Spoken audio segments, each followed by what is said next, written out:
Bienvenue puisque d'autres nous rejoignent après coup. Et donc je disais juste qu'on était en train de regarder la fin de ce petit film qui célèbre les 100 ans de l'arrivée de Yogananda en Amérique, et dans lequel de belles scènes à voir. Donc n'hésitez pas à aller voir sous le lien, enfin sous la vidéo enregistrée sur YouTube. Vous retrouvez le lien pour voir la vidéo en entier.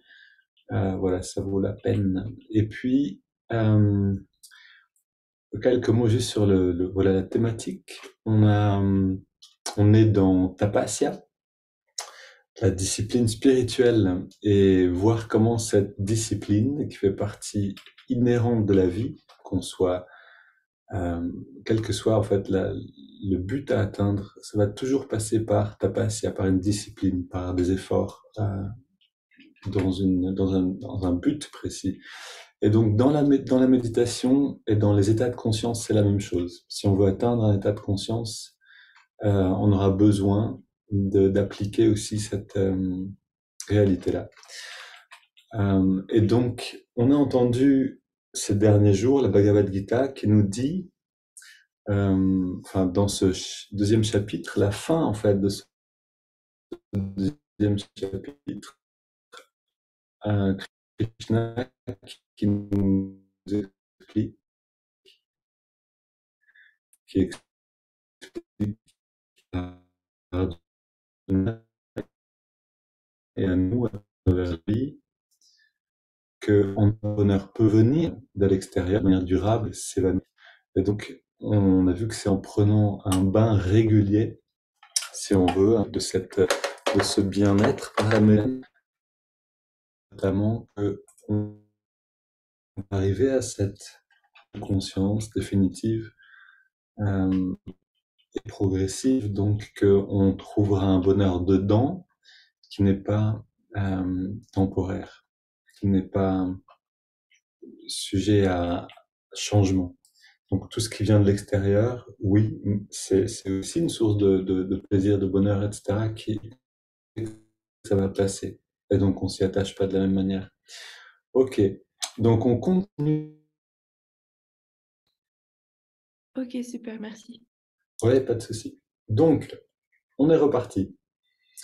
On ferme les yeux. Donc l'important, c'est bien sûr d'avoir le dos redressé, puisque le dos, c'est le chemin de la conscience. On va difficilement pouvoir élever la conscience si on est courbé en avant.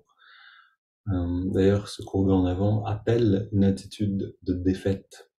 Donc on redresse simplement le dos, la tête dans le prolongement de la colonne, les épaules bien relâchées, les mains posées sur les genoux, sur les cuisses, un petit peu vers l'arrière des cuisses pour que les épaules reviennent vers l'arrière, que la poitrine reste ouverte. Et, et le regard redressé. Le regard redressé, ça veut dire juste un peu au-dessus de la ligne de l'horizon, sans forcer vers le haut, pour garder un état d'esprit dynamique et nous aider à concentrer l'attention à la jonction des sourcils maintenant. Donc on concentre l'attention là-haut.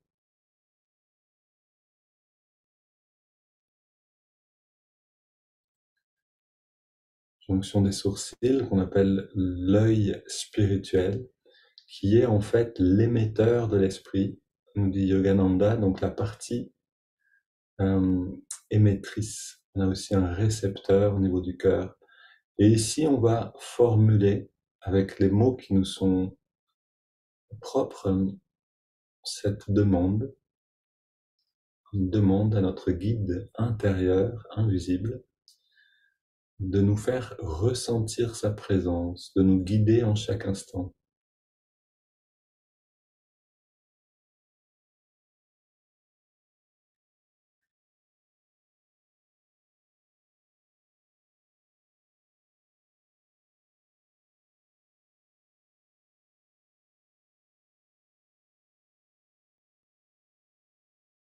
Et on répète cette demande encore et encore pour établir un lien avec ce qu'on appelle la prière continuelle ou le mantra japa.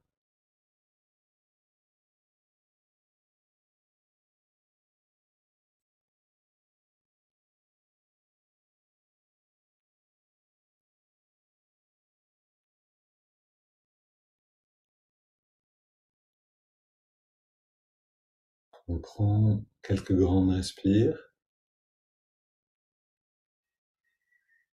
On inspire sur toute l'amplitude des poumons, on expire de même, lentement, et on peut rythmer cette répétition intérieure avec la respiration et même les battements du cœur si on les ressent.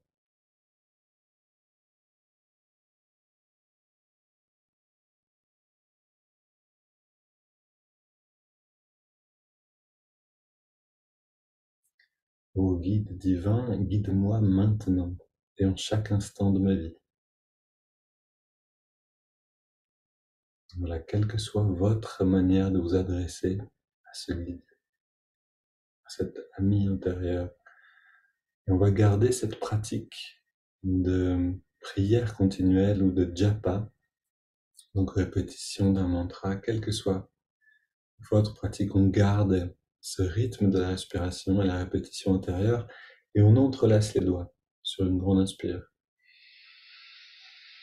La prochaine expire, on pousse les mains vers l'avant et on arrondit le dos pour étirer derrière.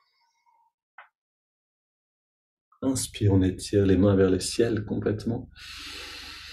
On étire le dos et à l'expire, on se penche vers la gauche.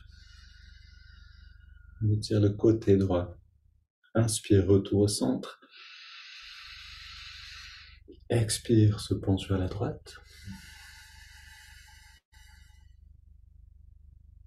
Inspire au centre. Et expire, on se tourne vers la gauche. On pose les mains pour soutenir la rotation et on va le plus loin possible, progressivement en respirant profondément.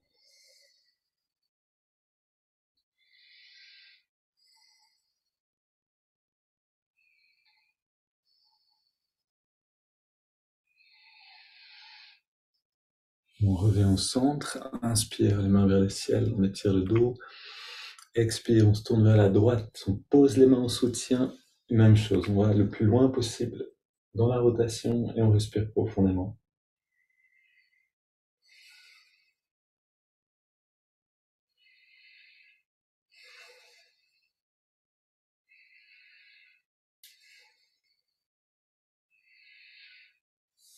Puis retour au centre, on pose les mains derrière, on soutient le dos, on va se pencher vers l'arrière pour ouvrir la poitrine. Donc on se penche pas trop loin, mais suffisamment pour resserrer les épaules et les coudes derrière et écarter les côtes par la respiration profonde. Donc là, on va prendre 15, allez, on va aller jusqu'à 20. 20 respirations profondes. Inspire par le nez, expire par la bouche. Voilà, à peu près ce rythme-là.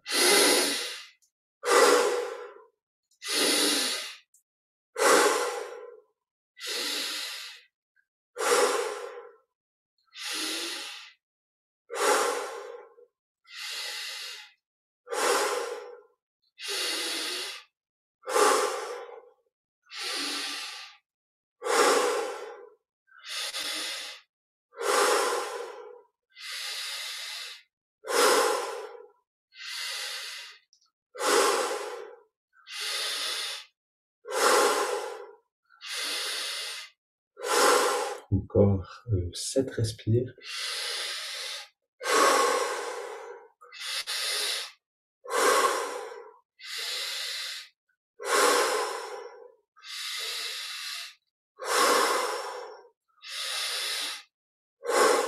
Cinq respires. On a perdu en chemin, encore 4.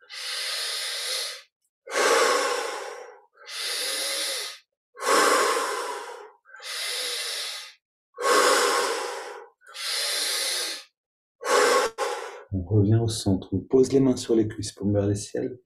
On prend une grande inspire. On garde l'air 3 secondes dedans. Et on laisse l'air sortir en se détendant. On arrête de respirer et on se détend après l'expire. Dans la pause après l'expiration, on ressent toutes les sensations intérieures.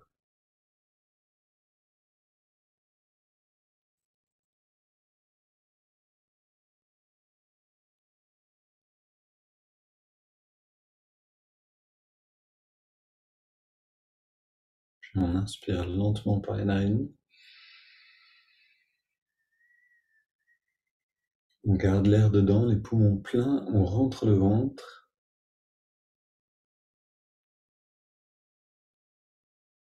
On relâche le ventre et on expire.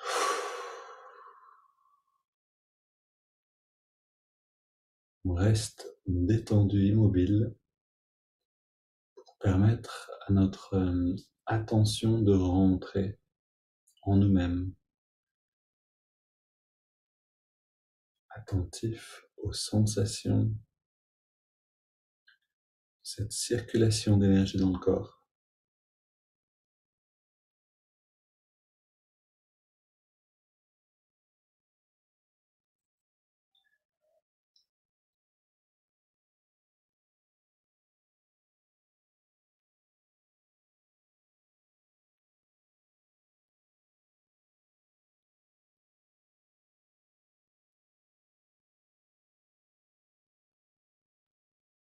On garde cette intériorité. On va l'améliorer encore. Donc, une double inspire par les narines, de cette manière.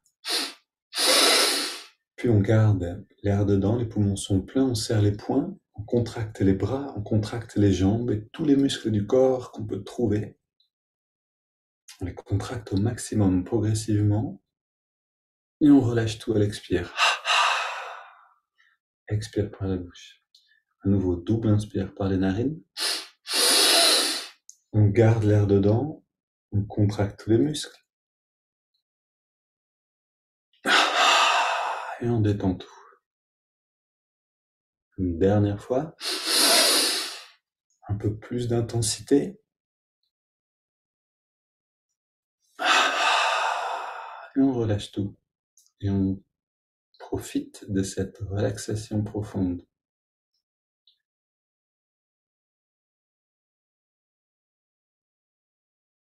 Et enfin, on inspire par les narines sur 5 avec cette pratique intérieure, si on peut, si on connaît.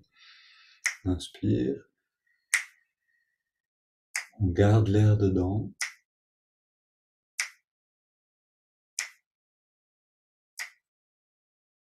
Expire.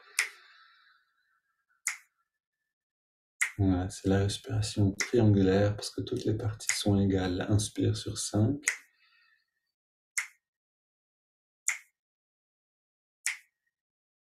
On retient la respiration sur 5.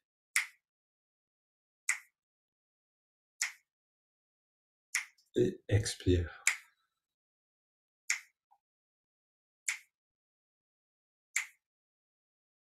Dernier cycle, inspire.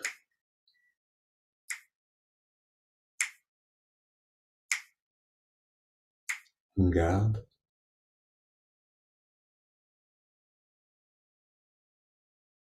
Et expire. Une grande inspire. Puis on laisse l'air aller et venir. On ne contrôle plus le souffle, ni dans l'intensité, ni dans la régularité, ni dans le rythme, je veux dire. On laisse le corps respirer naturellement.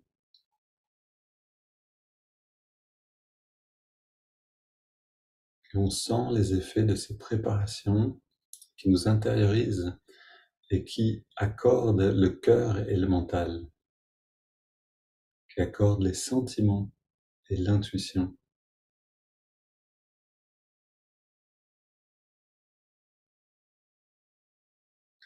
Ok, on reste intériorisé, puis on écoute donc ce texte issu de la Bhagavad Gita. C'est la fin du 2e chapitre.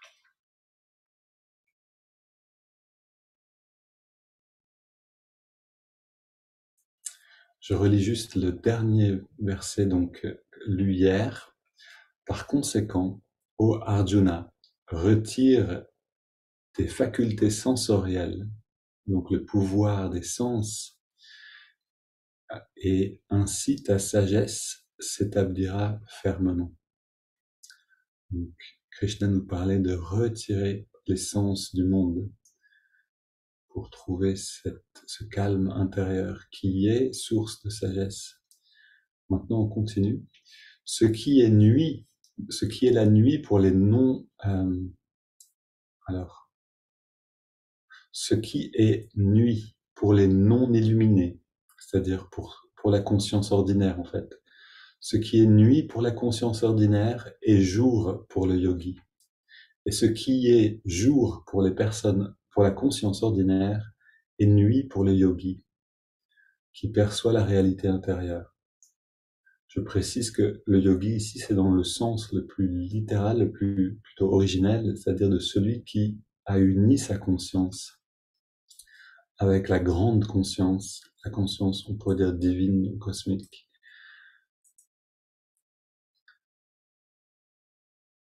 Donc pourquoi est-ce que ce qui est nuit pour la conscience ordinaire est jour pour le yogi et vice-versa?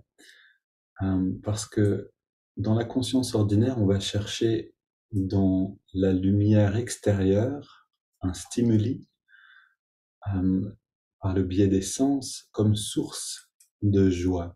C'est une manière d'expliquer ce texte. Alors qu'un yogi va aller chercher dans le calme et l'intériorité de la nuit, donc en se coupant temporairement des sens, justement, cette source de joie qui ne passe pas. Je continue la lecture. Le contentement appartient à celui qui, comme l'océan, absorbe calmement en lui tous les fleuves du désir. Celui, au contraire, dont les désirs ruissellent vers l'extérieur comme d'un étang, est bientôt vidé de son énergie. Et alors là, voilà le grand chemin donc de tout aspirant spirituel, toute personne qui veut grandir spirituellement, en conscience.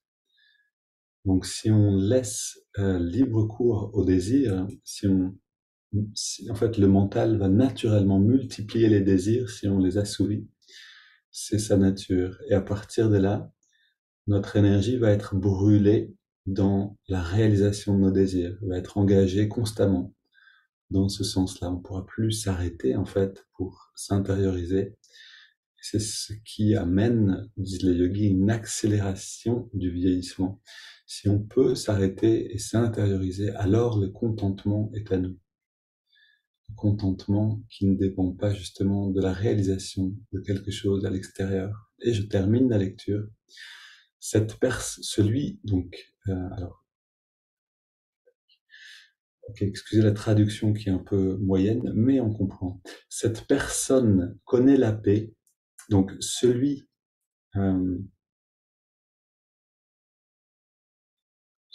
qui renonce à tous les désirs, qui épuise son énergie, connaît la paix et est pleinement satisfaite dans l'état de non-désir, ne se considère plus comme un ego individuel séparé. Et voilà enfin cette dernière clé, c'est le désir qui à la fois vient épuiser la conscience en nous projetant vers l'extérieur, et en même temps c'est le désir qui crée cette sensation, cette expérience d'être un ego séparé, d'être une personne séparée du reste du monde, et que nos désirs sont importants et que le reste passe un peu au second plan. Et donc là, Krishna donne cette information à Arjuna, renonce progressivement à tes désirs, pas à tous tes désirs, mais à ceux qui épuisent ton énergie, et ainsi tu pourras connaître la paix. Ok. Donc c'est ce qu'on va faire ensemble maintenant. On va intérioriser le pouvoir des sens. On garde les yeux fermés, on reste immobile et détendu, et on amène toute notre attention à l'intérieur des narines. Et on sent le va-et-vient de l'air.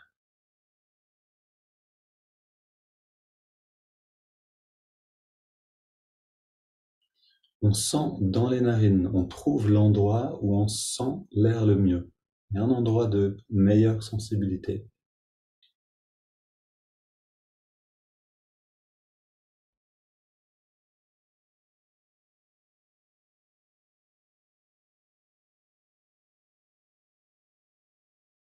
Et à cet endroit-là, On garde notre attention dans le flux de l'air, dans la fraîcheur de l'inspire, dans la tiédeur de l'expire.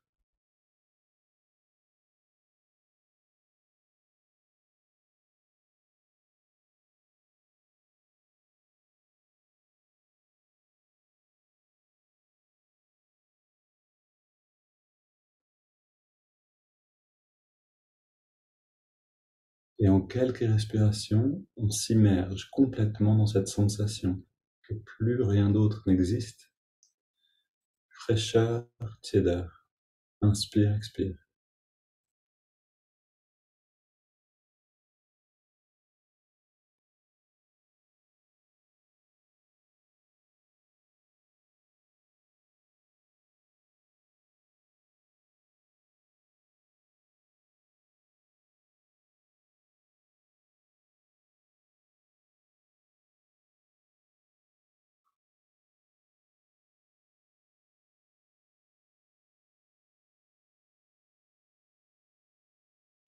Et maintenant qu'on est établi dans cette sensation, que nos sens se retirent du monde pour, pour rentrer dans cette sensation-là, on va intégrer le mouvement de l'index de la main droite.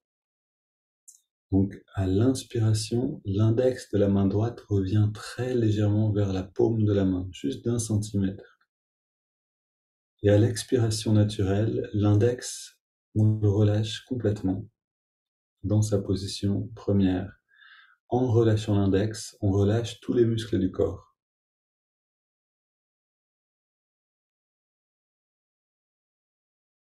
À l'inspire, je reviens un petit peu vers la paume avec le doigt. Et à l'expire, je relâche et je détends le corps.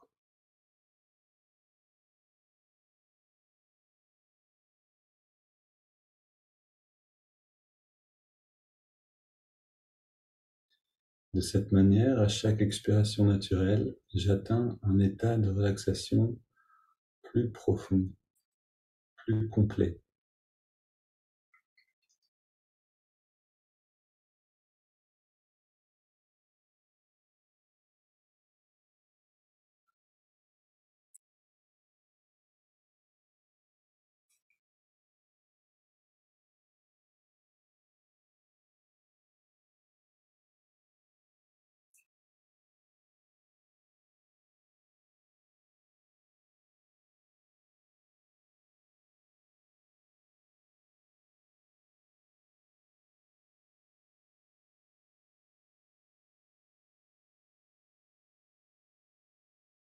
Fraîcheur de l'inspire, tiédeur de l'expire, et détente à chaque expiration avec le mouvement de relâchement du doigt et de tous les muscles du corps. On intègre maintenant en plus le mantra qui va accompagner la respiration. Hong, H-O-N-G, accompagne l'inspiration naturelle intérieurement et Sau, S-A-U, accompagne l'expiration. Hong, Sau, qui signifie je suis cela, cette conscience, ce bien-être naissant à l'intérieur de moi-même.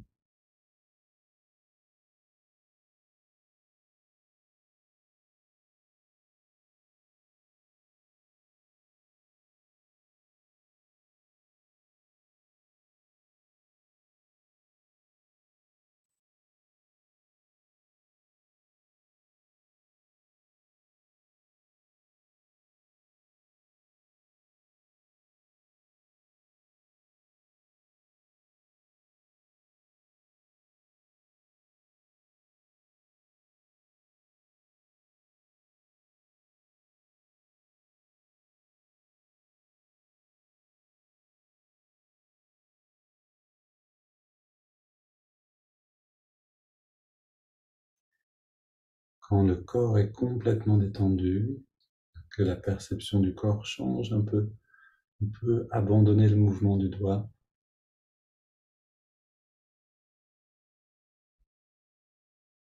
et approfondir ce bien-être par l'observation du souffle et la répétition du mantra.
Si les pensées viennent nous distraire, on ramène le mantra au premier plan, celui qui nous permet de rester centré.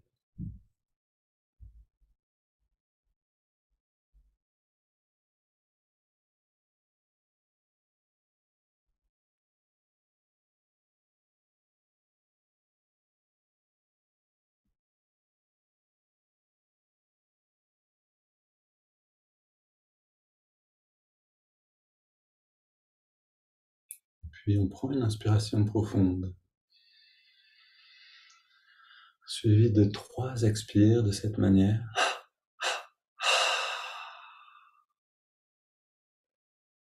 On se détend, on laisse l'air au dehors un petit instant, puis la respiration retrouve son rythme naturel.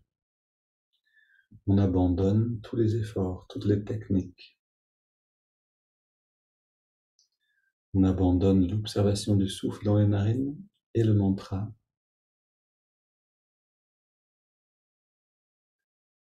Et on va visualiser intérieurement une sphère lumineuse à la jonction des sourcils. Cette sphère de lumière, on va la laisser grandir.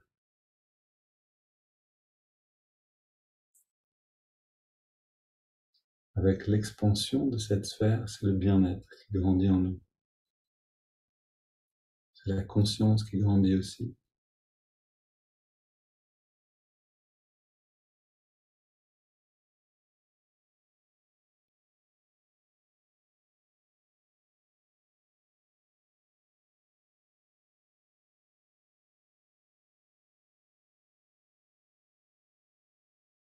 Cette lumière ou ce bien-être vient inonder chacune de mes cellules.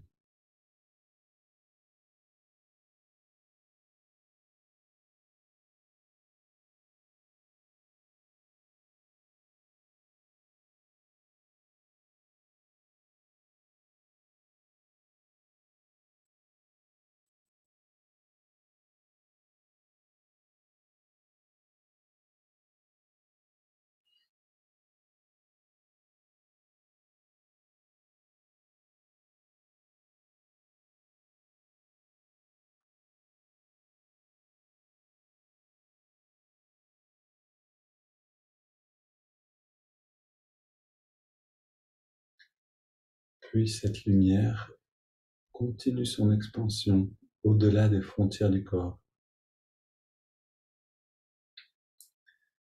Littéralement, je deviens ce qui m'entoure. Je ne suis plus limité par le corps lui-même.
quel que soit l'état atteint, quelle que soit l'expérience actuelle, je savoure simplement, dans l'absence d'effort, ce que Krishna appelle le jour pour les yogis. Cette lumière, ce bien-être intérieur.